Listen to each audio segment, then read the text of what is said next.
Hello everyone, welcome to channel brilliant academy. आज हम लोग जो है एमसेट 14 मई 2023 के क्वेश्चन, प्रीवियस ईयर क्वेश्चन को हम लोग आज डिस्कस करने वाले हैं। Let us see the question. If the radii of circular path of two particles, अगर दो पार्टिकल्स और उनके सर्कुलर पाथ का रेडियस, उसका रेशियो देखना है ऑफ सेम मासेस, लेकिन उनके मासेस जो है सेम रहने वाले हैं। Same mass are in the ratio of 1:2। 1:2 ratio है, किसका है? ये दोनों के रेडियस का है। तो एक अगर हम पार्टिकल समझें, पार्टिकल ए और एक पार्टिकल बी, तो दोनों के रेडियसेस जो रहेंगे, रेडाई जो रहेंगे, वो 1:2 में है। Then to have a constant centripetal force, अगर उनके कांस्टेंट सेंट्रीपिटल फोर्स हम कंसीडर करें तो क्या करना है? The ratio of their speed should be, उनकी स्पीड के रेशियो हमको निकालना है। We have to find out the ratio of their speed. तो स्पीड के रेशियो निकालने के लिए सबसे पहले तो हम क्या करेंगे, इन्होंने सिचुएशन ऐसी दी है कि दोनों के अंदर हमको जो है सेंट्रीपिटल फोर्स को कांस्टेंट कंसीडर कर लेना है। तो सेंट्रीपिटल फोर्स का सबसे पहले फॉर्मूला लिख लेंगे। F C is equal to क्या हो जाता है? M V square upon are.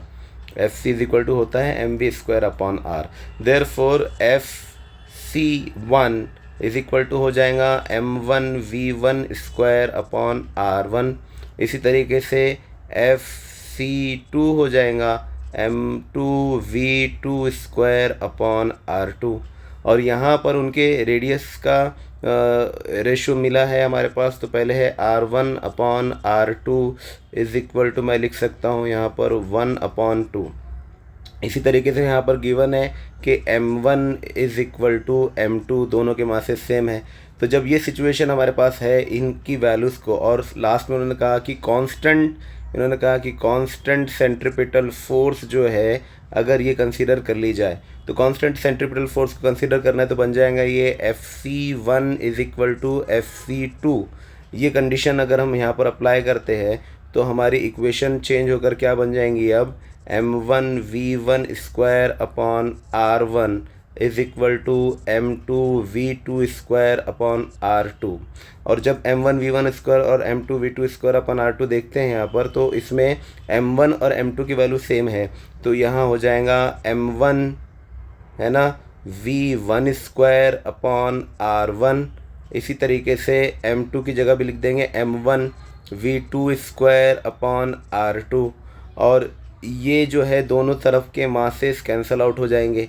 जब मासेस कैंसल आउट हो जाएंगे तो अभी बचता कौन है? सिर्फ वेलोसिटी यानी स्पीड बचती है, और क्या बच जाता है? रेडियस बच जाता है।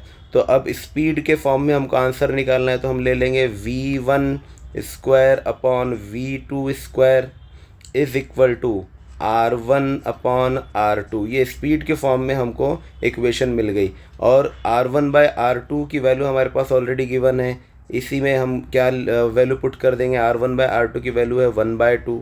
तो जब उसने स्पीड का रेशियो पूछा तो स्क्वायर से तो काम नहीं चलेगा, तो इसका रूट ले लेना पड़ेगा। तो ये क्या हो जाएगा? 1/√2।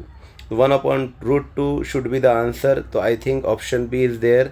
येस, ऑप्शन बी जो है ये 1:√2 पे है। मतलब ये रेशो जो मिला हमको 1/√2 का रेशो मिला है। तो it should be the answer.